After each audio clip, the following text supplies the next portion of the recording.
you wonder, like, how could I ever write something that would make me feel the way that this Joni Mitchell song made me feel or whatever. Take a song apart. A lot of times it will reveal that it is simple. Oh, it's really just like two verses and a chorus that like you could write the whole thing on a cocktail napkin. I mean, that's part of the magic of a song. You lose yourself in it.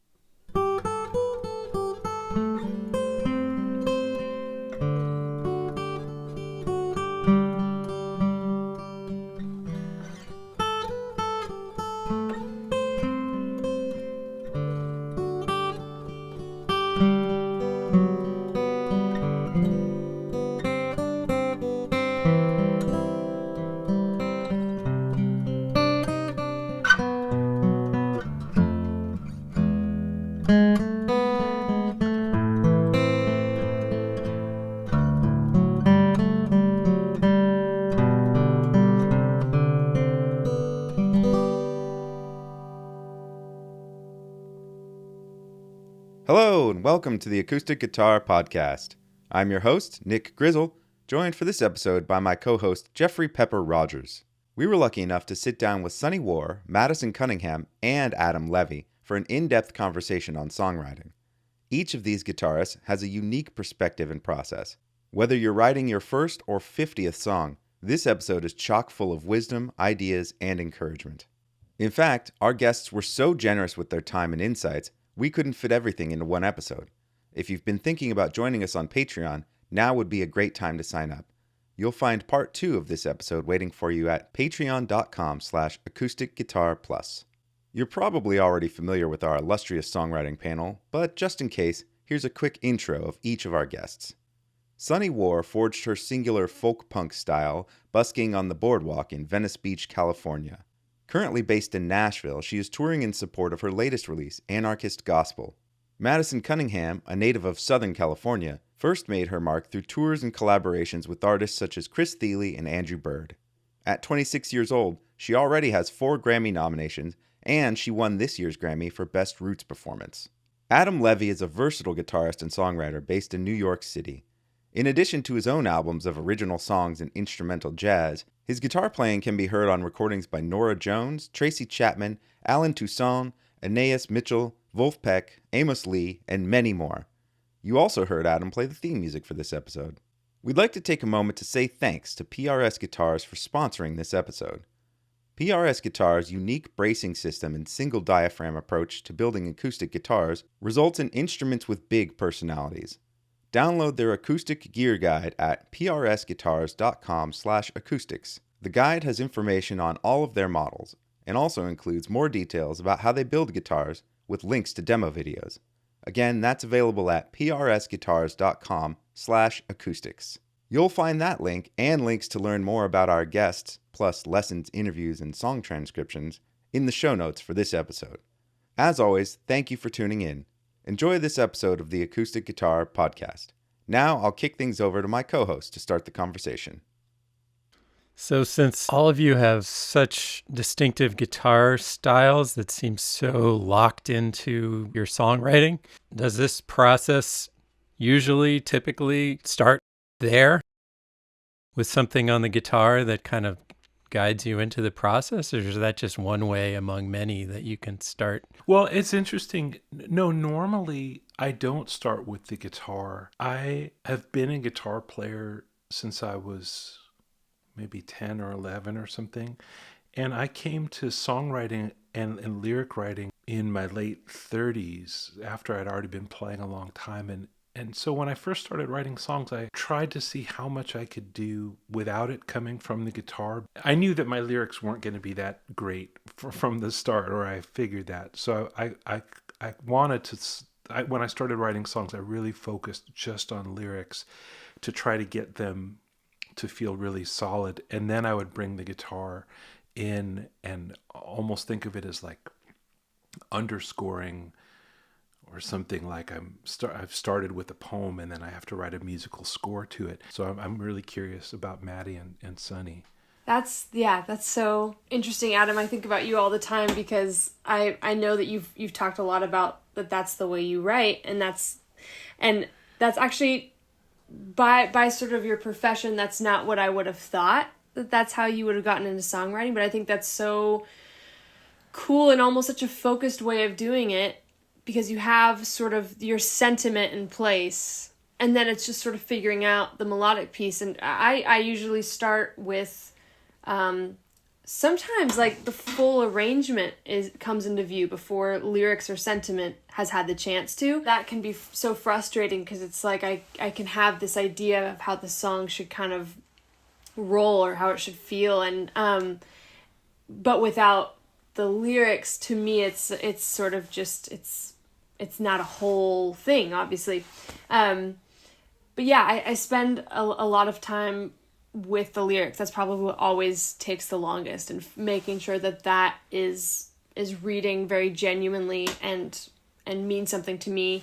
And you know, it's easy to get lost in sort of the melody or guitar parts, and I try to I'm always kind of deciding on what is kind of taking center stage, if that makes sense. There's always kind of a moment in each song that I think maybe this song is a little bit more about melody than it is about lyrics, and the lyrics are a little bit more about like they're a little bit more about vowels and sounds and whatever.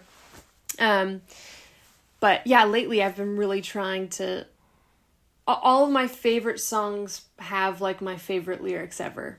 So I've been really honing in on that for the last couple of years, and probably will be for the rest of my life. If I try to write and I have my guitar, I get distracted by the guitar, and then I just end up just playing, and it's like, okay, I just like practiced for like 5 hours and I didn't write anything. But sometimes I'll just make like a track, like I'll build a track, I'll program drums and then bass, and then I'll try to write to that, like, or I'll try to write to like synth, like I'll just do like some melodic synth, and then just, because it's like I'm trying to approach it differently, just to see if stuff will come out different. And then also I've been listening to a lot of music in different languages, like languages I don't know. But I do find songs I'm like, I don't know what they're saying, but I love this song. So then I'm trying to figure out, what is it about that I like? Yeah, that's so interesting to sort of like take away your comfort zone is always probably the first place to start, which like guitar is definitely that for me. And there's always some point in the writing process where I realize that it's something that I'm leaning on maybe too heavily. And when I remove it, it ends up being this interesting thing where it's like, okay, now how do I find the song without it? Like you have to use a different tool, a different method of like sort of finding your bearings and finding the truth, you know, in what's either being said or the melody or the rhythm. And I mean, my favorite artist sings in Spanish, and I felt so connected to her music and even what she's saying. And I don't know really what she's saying, but it speaks to me. And I those same questions are raised for me all the time, where it's like, how can the feeling of a song and the truth of a song come through, you know, even if the lyrics aren't like your favorite lyrics you've ever written, you know? That you're getting into the science part of music, I think. Because it's like you can feel the emotion of stuff and you don't have to know what they're saying. But because I was talking to somebody about that, it's like people like disregard just instrumental music sometimes. And I'm like, but do you ever study like, why does this instrumental song make you sad? You know, it's bringing out very specific emotions. So I think that's the sign. Like, sometimes it's like you gotta just think, like, play with that for a while. Like, I think it does a lot. Like, I should be able to feel it without any words. I want to feel what the song's about. Totally. I want to ask about, there are a lot of people out there who are musicians who are intrigued by the idea of songwriting, but feel like, oh, I'm not a songwriter, or like, I don't know how to do this. There's a kind of a wall between them and, you know, considering themselves a songwriter, or having the self-confidence to just do it. So I'm wondering, for you, what kind of broke down that wall for you and got you into it, or what advice would you have to people who are kind of looking at that wall to, to get into this world of songwriting? I think one thing to consider is like if people study like songs that have been hits, a lot of them are so simple and basic. So it's kind of, and I think it's like reminding people like it's three chords and the truth. Like it can be so simple and be amazing. So I feel like not if you go into it like thinking like it doesn't have to be a crazy complicated song. You don't have to have a bridge. You don't have to have a pre-chorus. You don't have to like a simple song is still a good song too. So it's like if you just like remember like there's a lot of simple music that I really love. I feel like the complex stuff about songwriting, people just start slowly getting into doing that stuff because they're bored and they're just trying to, it's like playing guitar. It's like eventually you're going to get to a point where you're trying to do stuff because you're like, where else can I go with this? But you're not going to start out like that. You're going to start out just trying to play a chord. But eventually you'll play a couple chords or something. It's like, might as well just like try it, Because I like to listen to stuff that's just like, it'll be a song and it's like 2 power chords and it only has a couple words and that's one of my favorite songs. Like a lot of stuff I like is very simple. Like, so I don't even think people have to work that hard to write a good song. It just has to be like honest and like, you gotta say something embarrassing, I guess. Or they would call it like that's vulnerability. But that's the thing that people like about songs. You gotta just say something you don't really want to say.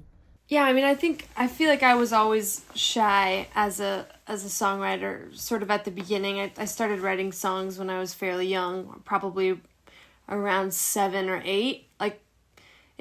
And again, no one ever wants to hear those songs, but the sort of passion was there. The spark was there for me. It was an immediate interest, but as time went on, it's like as you're more introduced to like how good songwriting can be and the depths that it can go to, you start to question yourself and go, do I have what it takes? Do I have? And I agree with you, Sunny. Like I think more often than not, it's the time and where you're just you walk into it without your ego and without fear of trying to be like somebody else, and you're able to just say like, I'm just here to find something that means something to me and hopefully is honest. And sometimes it's as simple as that. Like I always think it's as simple as showing up to the table and seeing what becomes of it.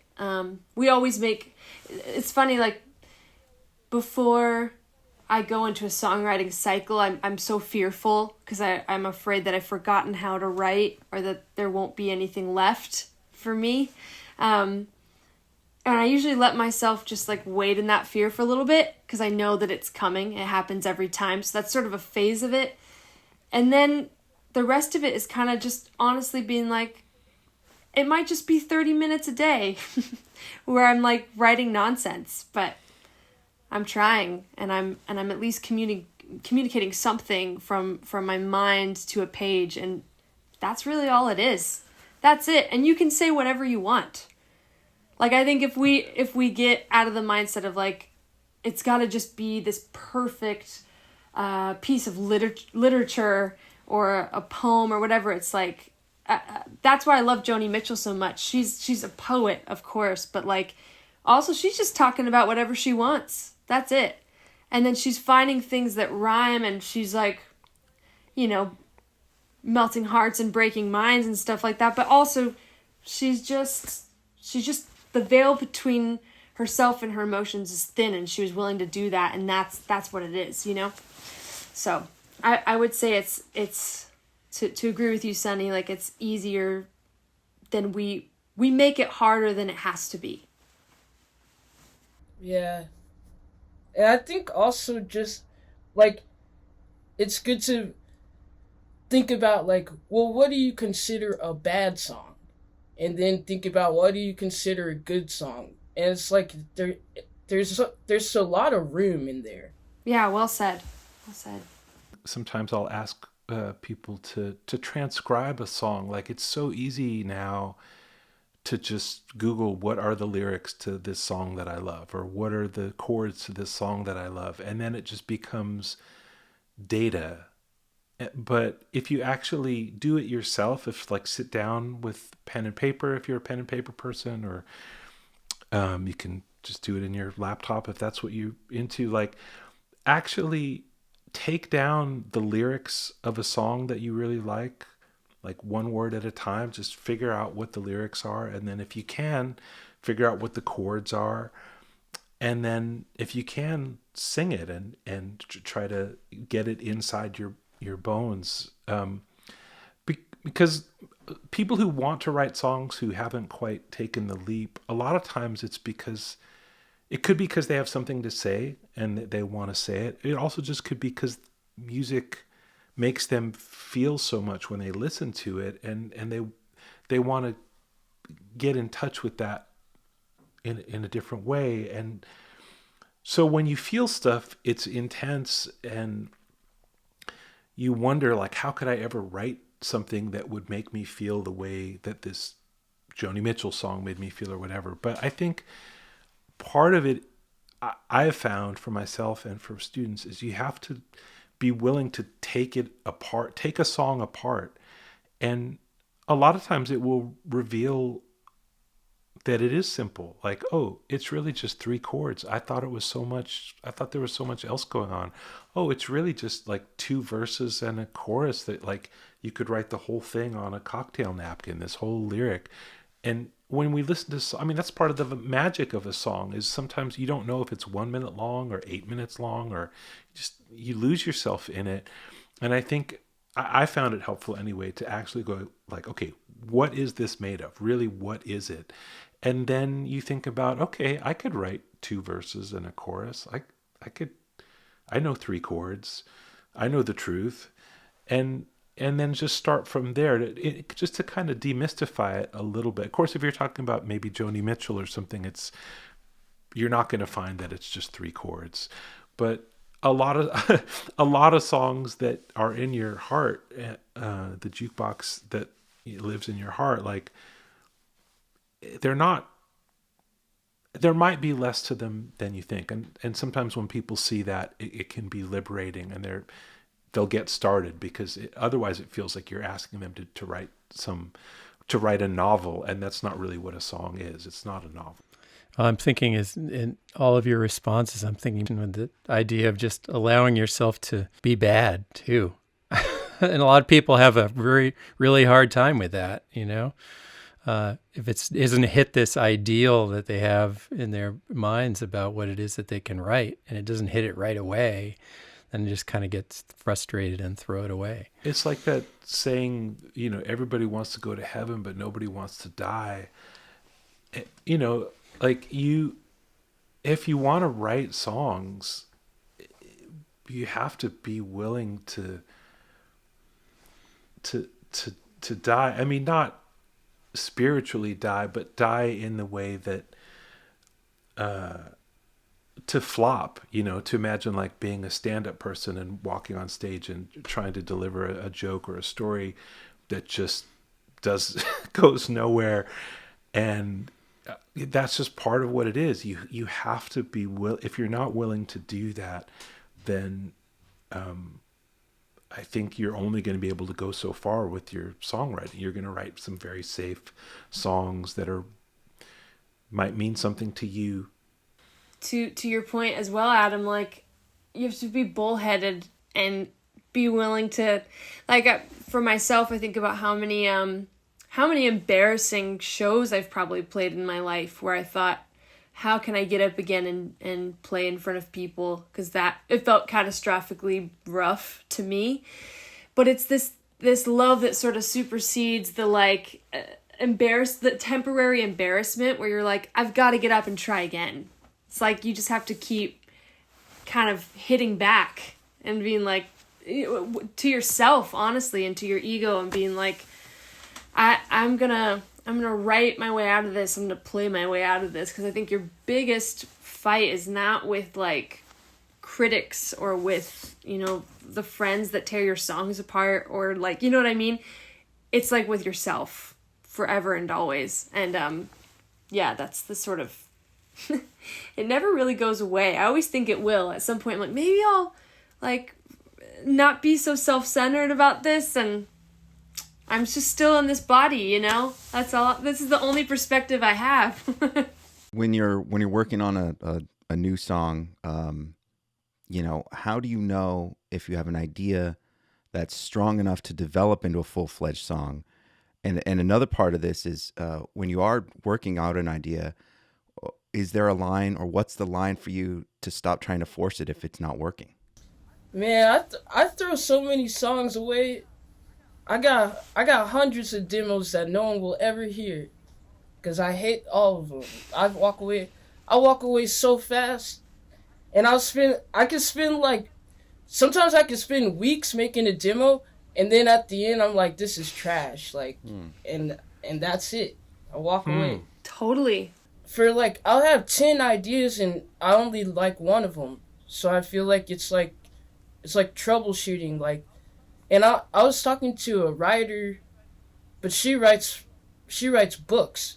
But she was telling me how like it's like she has to edit everything, and then we'll decide that it's like pages and pages, and then decide that they didn't like how it came out. Then they have to start over, sort of. But I feel like that it could be like that. Like, you could really spend a lot of time and then end up with something you're not into, but it's still like the time that you spent is still somehow helping your whole thing. Like, somehow. I don't know. Yeah. But there's a lot. I think you got to waste a lot of time to get the one thing that's like, all right, that's worth being on the record. Yeah, and it's like, if you're not willing to waste that time, then you're sort of frustrated at how, you know, it's never an instantaneous thing. You know what I mean? Like, if you don't go into writing knowing, like, I'm going to throw away probably half of these songs in order to get to that one song that I'm in love with that hopefully I could play for the rest of my life, you know? Then you'll give up, because you're like, it's not happening for me. And I think it's always a longer, harder, it's a long game. It's always like a long process. And it's like being a guitar player. Being a guitar player is that tedious too. Totally. Because how many it's not a waste of time, but it seems like a waste of time when you think about it. It's not a waste of time. But if you think about, like, that was a lot of hours playing, you know, like, it's just, you have to be like kind of like a psycho or whatever. Yeah, how many bad notes did you have to play in order to land on the right one, or in order to I don't know, to play something that is like seemingly flawless, but it was incredibly imperfect on the way there. Yeah. I mean, I see that. I mean, this is outside of even songwriting, but just like as a teacher teaching guitar, it's often challenging to have to break it to people, because, you know, people want to know, like, okay, what's the secret? What's the shortcut? How do I get the most out of the least amount of practice time? And it's like, well, I understand that as a question, but it's just, sure, there might be some things that you're doing that you could cut out and eliminate that are bad habits or whatever. But on the whole, I think you have to be willing to get into something and spend a lot of time on it. And in the end, it might be a dead end. Yeah. And that's okay, because there's still more to come. I mean, I see that more as a teacher and a guitar player than my writing thing is actually totally different from that. When I started writing, I got into this thing of deadlines and just always setting timers and calendars. And so I was more making myself finish songs than anything else. So like sometimes people would ask me, "Oh, do you have any leftover things laying around? Do you have like a little chord riff that I could write to, or do you have a snippet?" And it's like, no, I don't. Like, I don't have any musical Tupperware. I sit down, I start writing, and I finish it, because for me that was just almost an obsessive thing. It's like, if I start something, I'm going to finish it. Yeah. And then later I have to figure out if I like it. Like Sonny was saying, like, you finish a lot of things and you listen and you're like, I don't like it. Maybe you go back to it a couple weeks later. You might like it more, you might not like it. But while I'm doing it, it almost, it's so rare. I can't even really think of a song that I didn't finish. They're just, because that's how I liked. I don't know. I'm in some sort of obsessive thing about it. So how do you know when it's done, or how do you know when it's good? For me, is either I can feel it, or I'll just, if I have a gig coming up, I'll take it out and play it for people and see what it feels like to Yeah. try to bring it into a room with people, and that's helpful if I can do that. Yeah, I feel like an audience can really inform if the song is done or not. Like, almost just like how it breathes with people, how it breathes on stage, how it like is there more that needs to be told, or is there less? Like, do you need to trim it, or like, I feel like I almost hardly ever know if a song is worth chasing until I've chased it. Like, there's no really way to, because I have songs that I've started and been like, God, I kind of hate this. I have no means or vision for how to finish it. And over time, sometimes, just sometimes, those songs become my favorite songs to play ever. And so that's enough proof for me, I guess, to give chance to the process, and to let it be frustrating, or to let myself get bored with it, or to like, I think it's also really powerful, and I've learned this from watching songwriters who are just so ferociously committed, to the, I guess, to the hardship too of the whole thing. A lot of it is really about letting your subconscious do a lot of the heavy lifting. So putting a lot of your focus into it, and then knowing when to step out of it so that it remains fresh when you go back to work on it again, if that makes sense. So I've started to work on this sort of in this regiment where I will like focus heavily for an hour, and then I just give myself 30 minutes to do something else, practical or dishes or whatever. And then I kind of stay in that sequence for like 4 hours of the day. And usually it's amazing how much can get done when you also allow yourself to be like, I'm going to put it down. Like, when I try to hammer it out for like 10 hours straight, it usually never, I hate it. I hate the song because I've worn myself down. I've worn my instincts down. You know what I mean? That's at least, that's how I feel. I wanted to say something about that because when I was making the demo, and I was like, I started in the morning, and then it was like 11 o'clock at night, and I was like, it's done, I'm done. But I was like in my pajamas, and I hadn't eaten anything, and I was like just losing, I was like insane. And then like my friend came over, and they were like, you look crazy right now. And I was like, but I've got it. Like, but I feel like but I feel like, you gotta take the breaks. If you don't take the breaks, man. There's also maybe a moment too in where there's a song like you just described where like it just comes and it just takes all of your attention and you're excited the whole way through. Like there's instances like that as well where you're just like, I don't know what's happening, but it's all kind of unfolding before me and I've got to stay here because it's happening, Like a manic episode sometimes. 100%. Yeah. Well, I think songs, they kind of are riddles in a way. Like, they're not necessarily funny, but I feel like with lyrics, because like a lot of times writers are trying to be metaphorical and like they're kind of a riddle, because sometimes like I'll listen to something I've been listening to for years, and then it's like one day I'm like, I get that now. I get, like, Joni Mitchell kind of has stuff like that where you can be like, you can interpret it so many different ways. Like, it's kind of a riddle, you know? And then it can change. Like, now it means this to me, but it started out, I thought it meant this. Yeah, when songs are able to sort of be these sort of chameleons to people's lives, I think that's I think maybe the sort of like the sign of really deep songcraft, or like not even just that, but are able to like survive different decades, and remain relevant. And I think there's like sadly not a whole lot of examples like that, in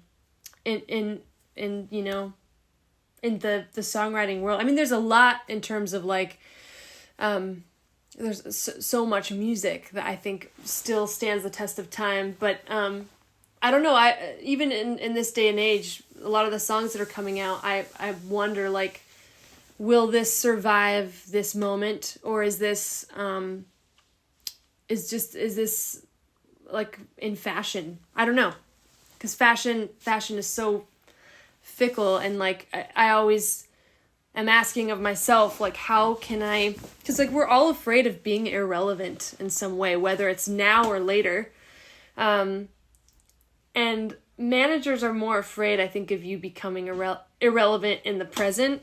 But I'm always more concerned about what the future looks like, and who will care later, and that's always just kind of a mystery to me, and sometimes it does nothing to be so concerned about it, because it just only gets in your head, and it stops the sort of process for moving forward. But I think it's good to sort of have that sort of guttural check-in with yourself, and just asking what your motivations are for making certain creative decisions. And is it pure joy, or is it because you're like trying to like, I don't know, because you're trying to get it to land in this certain like day and age or whatever. And sometimes I think when you are like aiming so hard for something, you often miss it. Well, that's the end of part 1. Writing songs with Sunny War, Madison Cunningham, and Adam Levy continues on Patreon. Head over to patreon.com/acousticguitarplus to listen. The Acoustic Guitar Podcast is brought to you by the team at Acoustic Guitar Magazine. I'm your host, Nick Grizzle, joined for this episode by Jeffrey Pepper Rogers. The Acoustic Guitar Podcast is directed and edited by Joey Lusterman. Tanya Gonzalez is our producer. Executive producers are Lizzie Lusterman and Stephanie Campos Dalbroy. Our theme song was composed by Adam Perlmutter and performed for this episode by Adam Levy. Thanks again to PRS Guitars for sponsoring this episode. If you enjoy this podcast and want to support us, visit our Patreon page at patreon.com/acousticguitarplus, or find the link in our show notes for this episode. As a supporter, you'll have access to exclusive bonus episodes, along with other special perks. And if you are already a patron, thank you so much for your support. We really appreciate it.